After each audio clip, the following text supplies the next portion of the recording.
Today, on Be Something Wonderful, how to manifest your wish fulfilled effortlessly. Another lesson in manifesting the Neville Goddard way. I am your host, Tom Karen, and this is the Be Something Wonderful studio of higher consciousness, where we help you level up and become the best version of yourself. Creators, welcome back. Another great lesson today based on your emails about wish fulfilled. You've been telling me that, Tom, I've been imagining the state of wish fulfilled. I've been really trying to put my attention on feeling that state, thinking from the end, feeling from the state of wish fulfilled, but I'm still not getting any results. What's going on? We're going to unpack that today, guys.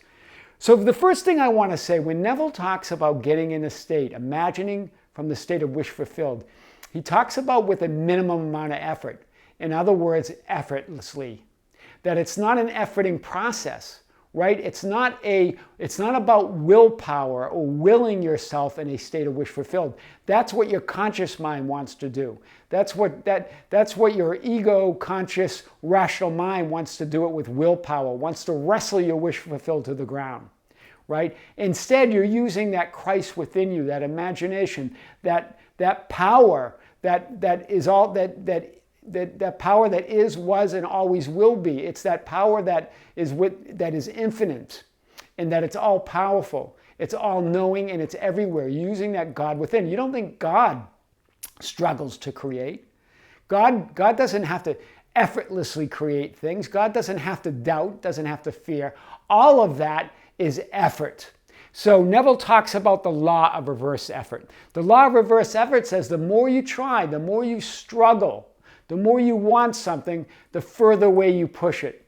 The more you get the opposite. It's almost like the law of opposites, very similar, right? And Alan Watts, a philosopher, said the more you want something, the more you feel the lack of not having it. Hear this, because this is big, and this is what we're getting at today.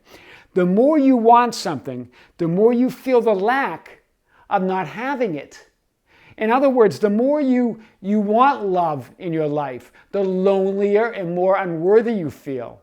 The more that you want to be charming, witty, and attractive, the more unattractive you feel.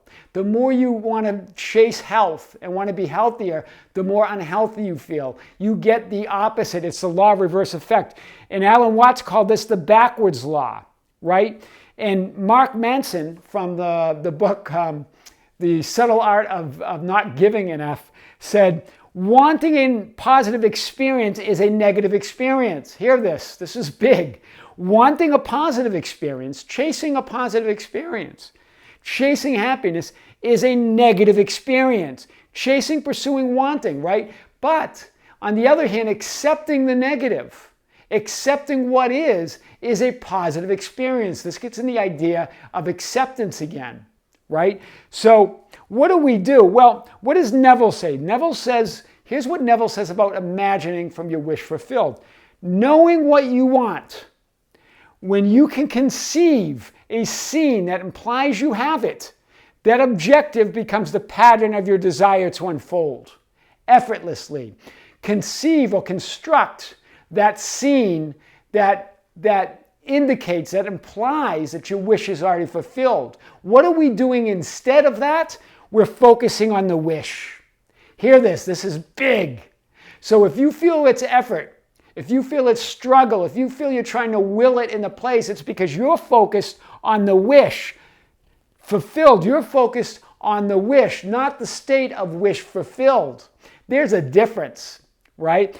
Because when you focus on the event, on the scene that you created, maybe it's a celebration for you. It's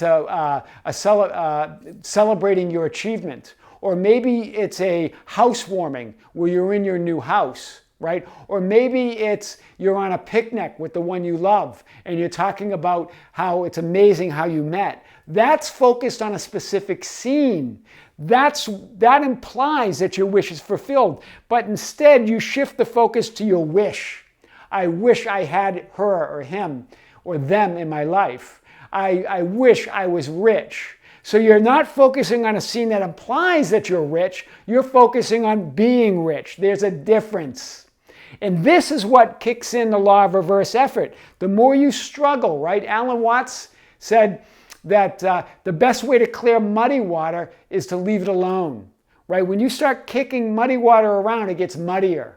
Or he talked about when you try to float, you sink. When you try to sink, you float, right? Imagine yourself floating on water and just relaxing on that water. But if you start kicking and moving your arms and feet, then you start sinking, right? This is the idea of law of reverse effort. This is what Neville was getting at. Focus on the scene that implies the wish has been fulfilled, not the wish.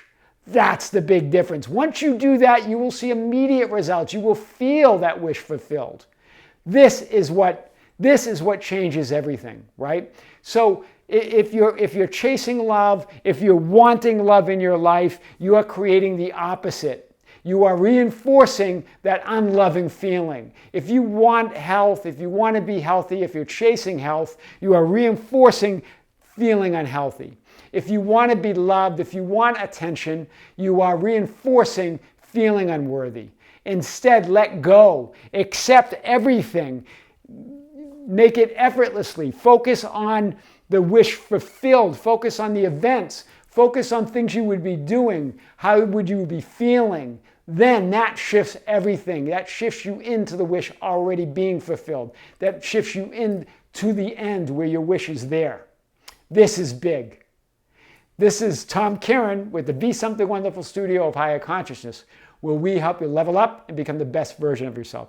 Don't forget to subscribe, hit the notification button, and like and share our videos. That's how we get our message out. Visit us on Facebook at Be Something Wonderful, on Instagram and Twitter at Tom Kieran, our website at tomkieran.com or besomethingwonderful.com, or write me at info@besomethingwonderful.com. I would love to hear from you.